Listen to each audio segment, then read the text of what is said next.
Hello friends ভালে সকলোৰে আশা কৰো সকলোৱে ভালে আছে সমৃদ্ধিস ব্লগলে আপোনালোকক পুনৰবাৰ স্বাগতম জনাইছো আজি বহুত দিনৰ মূৰত ব্লগ দিছো মই আপোনালোকে গম পাইছেই সাগে মোৰ মেলটো অকন প্ৰবলেম দি আছিল হে কাৰণে ব্লগ দিব পৰা নাছিলো আজি ফুল খালে হে কাৰণে মনটো বহুত শান্তি লাগিছে আৰু আজি আপোনালোকে মোৰ ব্লগটো চাই কেনেকুৱা পালে শেষত জনাবলৈ নাপাহৰিব ভিডিওটো চোৱাৰ আগতে আপোনালোকে সাগে গম পাইছেই মোৰ থাম্বনেলটো চাই যে মই এটা ধৰ্মীয় স্থান দেখাব বিচাৰিছো মই দেখাব বিচাৰিছো গৰখীয়া দল আৰু গৰখীয়া দল আছে জৰহাটৰ মালুৱালিৰ মনাইমাটি গাঁৱত আৰু আপোনালোকে বহুতে জৰহাটৰ মানুহখিনিয়ে সাকে গম পায়ে নিশ্চয় আৰু এতিয়া মই বাহিৰৰ মানুহখিনিকো অবভিয়াসলি দেখাব বিচাৰিছো যে জৰহাটত ইমান ধুনীয়া ধৰ্মীয় স্থান এটাও আছে মোৰ কিন্তু গৈ খুবেই ভাল লাগিল আপোনালোকে চাই বহুত ভাল পাব আৰু চালে আপোনালোকৰ যাবলৈ মন যাব গৈ আছো আমি পাইছোহি আৰু মন্দিৰৰ মেইন তোৰণখন পালোহি আৰু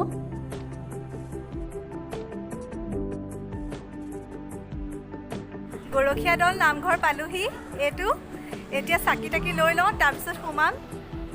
চাকি লোৱা হৈ গৈছে এতিয়া মন্দিৰলৈ সোমাই যাওঁ পালোহি আমি চাওকচোন কিমান ধুনীয়া মন্দিৰৰ পৰিৱেশটো বহুত ঠাণ্ডা পৰিৱেশ আৰু দেখিবলৈও মন্দিৰটো বহুত ধুনীয়া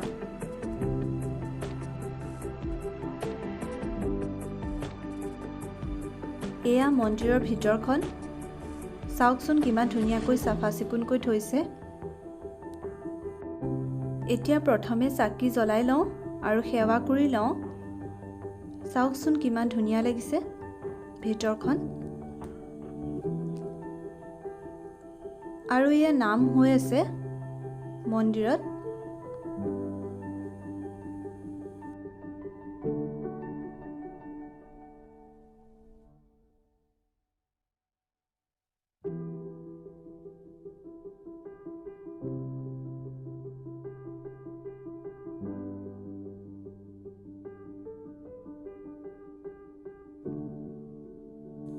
মন্দিৰত চাকি গছ জ্বলাই নিজৰে কিবা এটা মনটো বহুত ভাল লাগি গ'ল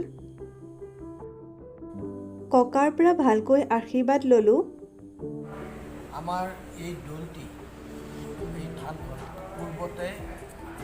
ইয়াৰ ওপৰেদি এখন আই নামৰ নদী বৈ গৈছে সেই আই নামৰ নদীখনৰ কিছুদিনৰ পাছত কালৰ গতিত সলনি হ'ল আৰু আই নদীখন ফুট গ'ল গৈ তাত এটা বালিৰ চৰ হ'ল এই বালিৰ চৰটোতে এটা ঢিপ এটা হ'ল এই ঢিপটোতে কি হয় গৰখীয়া ল'ৰা ছোৱালীবিলাকে সদায় গৰু চৰাই থাকোঁতে তেওঁলোকৰ এটা দৈনিক তানে এটা কৰ্ম আছিলে কি যি আগতে গৈ দৌলটোত উপস্থিত হ'বগৈ সি সেইদিনাৰ কাৰণে ৰজা হ'ব আৰু ৰজা হৈ পেলাই ৰজাই কি হ'ব তেওঁলোকৰ কোনোবা এজনক আদেশ প্ৰদান কৰিব আদেশ কি ফৰিং ধৰি আনিব লাগে ফৰিং ধৰি আনিলেই নহ'ব তাক ফৰিং বলি দিয়াৰ ব্যৱস্থা কৰিব কিন্তু সেইমতে এদিন এজন ল'ৰাই ফৰিং তানে ধৰি আনিব নোৱাৰি কি কৰিলে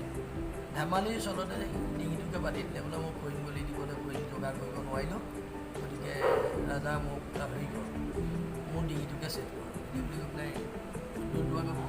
দিলে এনেই জাষ্ট বীণা পাত্তা লৈ পেলাই এনেই ভাও এটা ধৰিছিলে নহওঁতে ডিঙিটো দুটুকুৰা হৈ চিকিলে তেতিয়া কি হ'ল ওচৰৰ মানুহে ইয়াক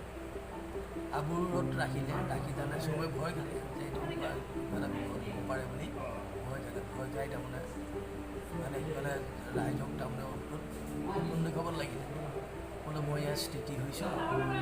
মোক ইয়াত ৰক্ষণ কৰিব লাগে বেৰা দিলে চাৰি বেৰ দিলে দি তাত তেনেকৈ ৰাখি পেলাই সেইদিন ধৰি ইয়াতে তাতে কি হ'ল পূজা কৰ্মবিলাক চলি আছে পূজা কৰ্ম ক'ৰপৰা চলিছে গৰখীয়া দৌল সভা সত্ৰ তাৰমানে আমাৰ সত্ৰৰ পৰা আজি 400 বছৰ আগৰ পৰাই আমি ইয়াতে স্থিতি হৈ আছোঁ আৰু আজি অদ্য দিৱসলৈকে বৰ্তমানলৈকে আমাৰ বংশৰ তাৰমানে পৰম্পৰা ৰক্ষা কৰি সেই দৌলভাগ তাৰমানে এষ্টাব্লিছ যিটো স্থাপিত বুলি কয় সেই স্থাপিত কাৰ্যকৰী এতিয়াও তেনেকৈ চলি আছে আৰু ইয়াত কি হয় যেতিয়া প্ৰসাদ বিতৰণৰ সময় আগে আগে দবা শংখ বাজে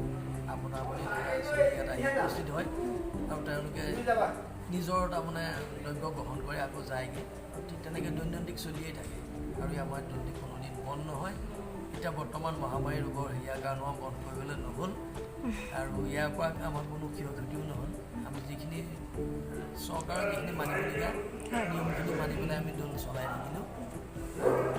হয়তো কালি 4টা দিন আমাৰ বন্ধ থাকে অম্বুবাচী টাইমত বন্ধ থাকে আৰু অম্বুবাচী 4টা দিন আমি বন্ধ ৰাখোঁ। তাৰপৰা 15 দিন বন্ধ ৰাখোঁ। এই ৰুদ্ৰসিংহ দিনৰ পৰা বন্ধ হোৱা নাই যদি কিবা চব বন্ধ সদায় খোলা থাকে আৰু কালৰ বৰ্ষত পৰি যদি কেতিয়াবা বন্ধ হয় সেইটো বেলেগ কথা, কিন্তু বৰ্তমান কৰোণা ৰোগ আমাক বন্ধ কৰিব নোৱাৰি। হয় ভগৱানে ভাল কৰিলেহে কৰা আৰু ইয়াৰ পৰা আমাৰ ক্ষতি নাই।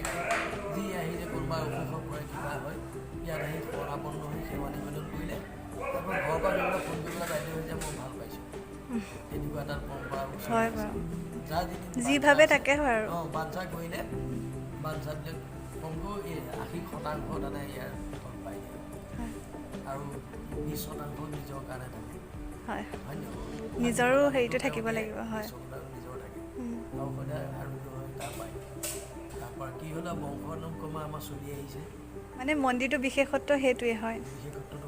হয় ইতিবৃত্তি যিটো হয় সেইটো ইতিবৃত্তি মন্দিৰৰ সামৰিছে এতিয়া চাফা কৰি আছে হয় প্ৰসাদ যিহেতুকে হৈ গৈছে। হয় হয় আপুনি কিমান দিনৰ পৰা আছে? মোৰ আজি বেছি দিন হোৱা নাই বাৰু, অলপ দিনৰ পৰা সোমাবলগীয়া হৈছে। আগত বেলেগ নামঘৰীয়া এটা আছিলে হয় তাক বেছি দিন হোৱা নাই আপুনি অহা। হয় ককাক ভাল লাগি লগ পাই ভাল লাগিলে। হয়